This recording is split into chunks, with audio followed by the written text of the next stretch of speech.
Has there ever been a time in your life when, from the outside, it looked like everything was going just fine? You have a job, you have people around you, you have responsibilities. Maybe you've even achieved things you once dreamed about. And yet, when you're alone at night, a strange question rises from somewhere deep inside. Then why do I feel so empty? Maybe your life hasn't fallen apart. Maybe you've slowly drifted away from yourself. In Jungian psychology, there may be something much deeper behind this feeling.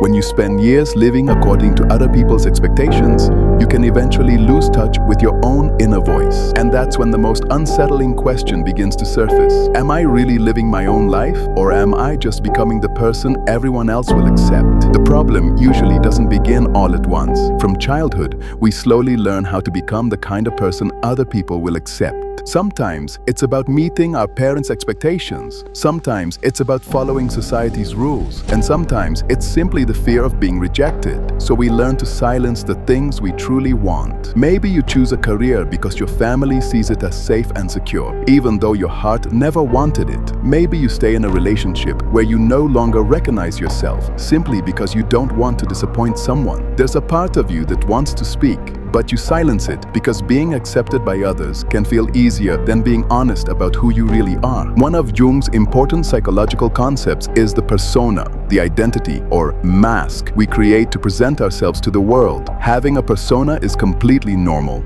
We all play different roles in our social lives, but the problem begins when you slowly start believing that the person you show the world is who you truly are. On the outside, you may look successful, kind, and well-liked, but somewhere inside, a quieter voice begins to ask, is this really who I wanted to become? The strangest part is that this change happens so slowly. You don't wake up one morning and decide, from today on, I'm not going to be myself anymore. Instead, little by little, you develop a persona, a social identity that helps you fit into the world around you.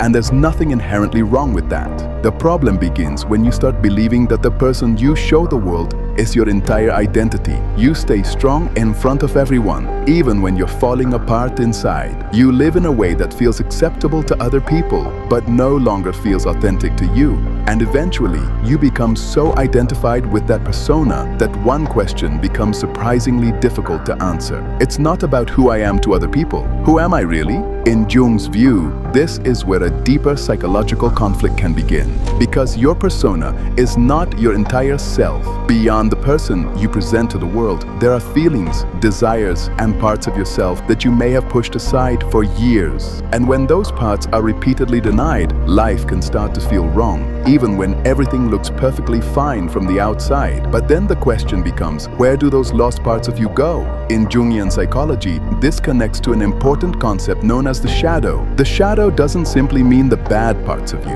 It can also contain feelings, desires, vulnerabilities, or aspects of your personality that you pushed away because you believed they weren't acceptable. Maybe you learned to stay quiet because you saw anger as a weakness. Maybe you buried your dreams because expressing them felt selfish or arrogant. Maybe you kept making other people happy, even when it meant allowing them to cross your boundaries again and again. But denying a feeling doesn't make it disappear from inside you. Sometimes, those parts can find other ways to surface through restlessness, irritability, a sense of emptiness, or the feeling that you've become disconnected from your own life.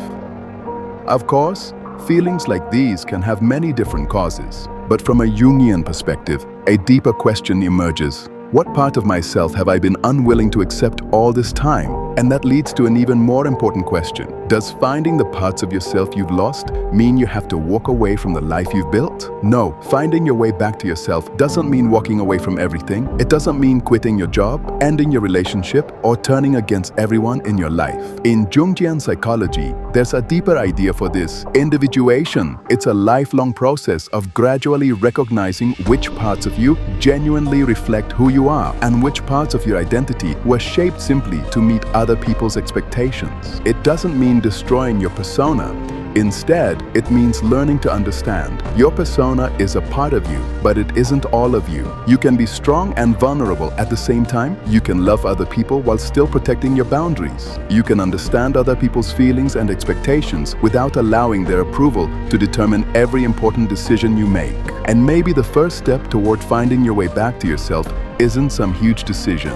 Maybe it's simply having the courage to ask yourself one honest question. Am I doing this because I genuinely want it, or am I just trying to become someone other people will accept? Because sometimes the biggest change in your life begins the moment you finally tell yourself the truth. Maybe there's nothing fundamentally wrong with your life. Maybe you've simply spent years trying to live a life that doesn't fully align with your deepest feelings, values, and genuine needs. So, you don't have to change everything today. You don't have to quit your job.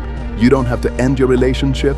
You don't have to turn against the world. Just pause for a moment and ask yourself, when I stop worrying about other people's approval, what do I actually want? Which decisions truly come from my own values? What feelings have I been hiding from myself all this time? What feelings have I been hiding from myself all this time? Maybe the answers won't come immediately, but learning to question the different parts of yourself can be the beginning of a real change. Because being yourself doesn't mean separating yourself from the world. It means learning to understand your conscious identity, your hidden feelings, your vulnerabilities, and your desires more deeply, and learning to live with greater honesty toward all of them. And maybe one day, you'll realize your life wasn't necessarily wrong. You simply spent a long time believing that one identity was your entire self, when it was only one part of who you are. Finding your way back to yourself doesn't mean discovering some perfect, authentic person hidden inside you. It means learning to recognize and accept the different parts of yourself and gradually learning to live your life with greater wholeness and honesty. Finding your way back to yourself doesn't mean discovering some perfect, authentic person hidden inside you. It means learning to recognize and accept the different parts of yourself and gradually learning to live your life with greater wholeness and honesty.